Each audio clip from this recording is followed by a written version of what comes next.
ঈশ্বরের প্রিয় মানুষ বন্ধুগণ, ঈশ্বর সেই মানুষদের ভালোবাসেন যারা মানুষের ভালো চান।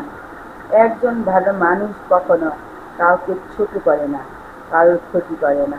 তারা মানুষের মুখে হাসি ফোটাতে চায়, তারা ক্ষমা করতে জানে, ভালোবাসতে জানে। চলুন আমরা এমন মানুষ হই যাদের দেখে মানুষ শান্তি পায়। ভালো থেকো, সুস্থ থেকো, সুন্দর থেকো। আর নতুন নতুন ভিডিও নেওয়ার জন্য সাবস্ক্রাইব, কমেন্ট, শেয়ার করে পাশে থেকো। নিজেদের জীবন পরিবর্তন যেন করতে পারি।